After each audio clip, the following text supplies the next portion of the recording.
All right, let's dive right in. Today, we're going to get into a really challenging idea, something from our source material that flips the script on what most of us think freedom is. It's this argument that maybe, just maybe, real freedom isn't about having zero rules, but about having the right ones. So, right off the bat, here's the big question that this whole explainer is built around. Is freedom something that's supposed to be limitless, just an open road with no guardrails? Or, and this is what our source is getting at, does it actually need some rules, some kind of structure, just to survive?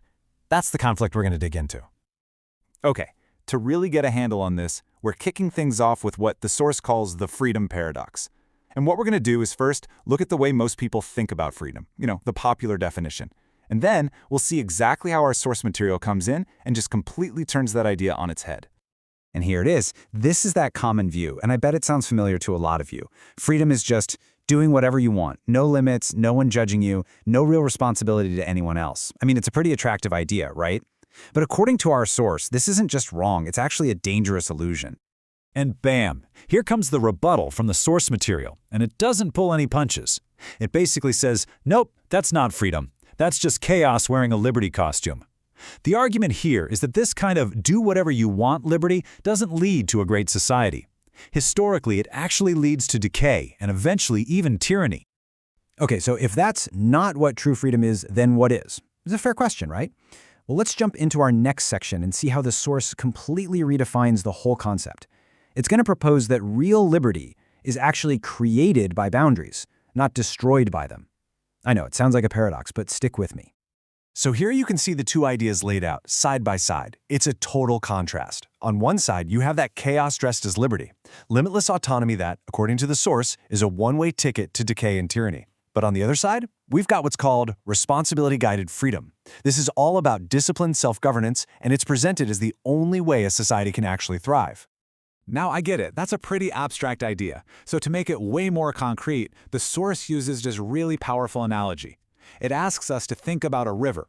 What makes a river a river? Its power, its direction, its whole purpose. It all comes from the fact that it has banks. See, the banks are what channel the water, giving it force and direction. If you take those banks away, you don't get a freer river. You get a destructive, chaotic flood that just spreads out into a useless swamp.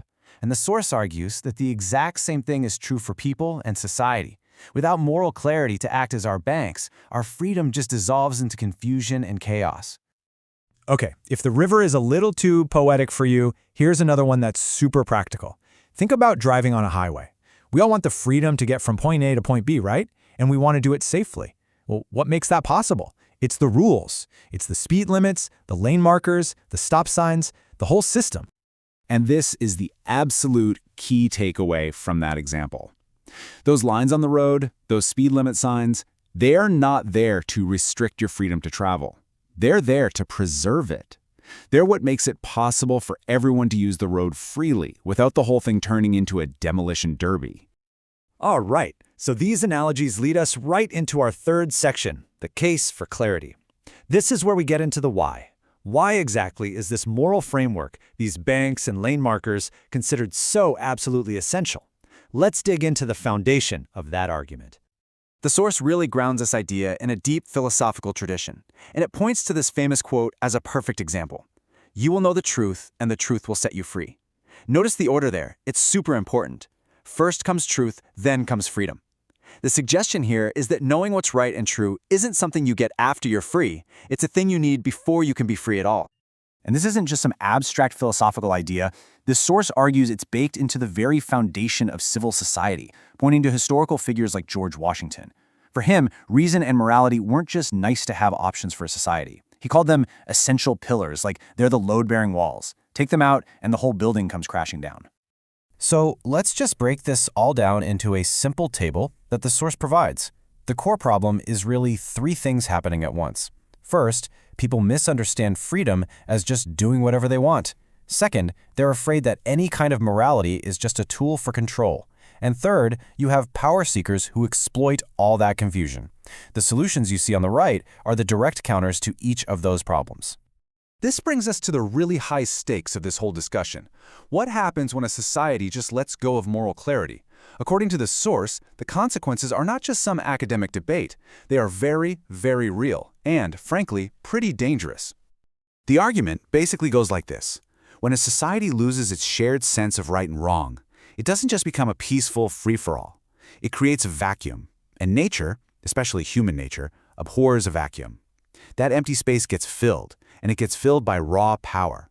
The loudest voices, the most manipulative forces. They rush in to fill the void left by shared principles.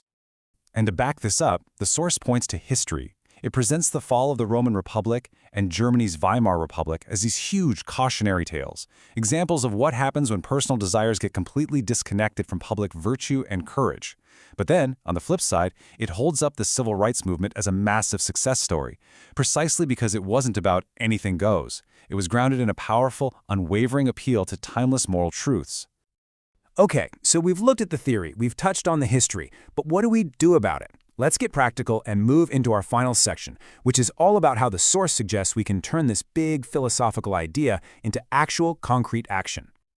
Now, this next point is really, really important to understand. The source makes it crystal clear that this is not a playbook for controlling other people.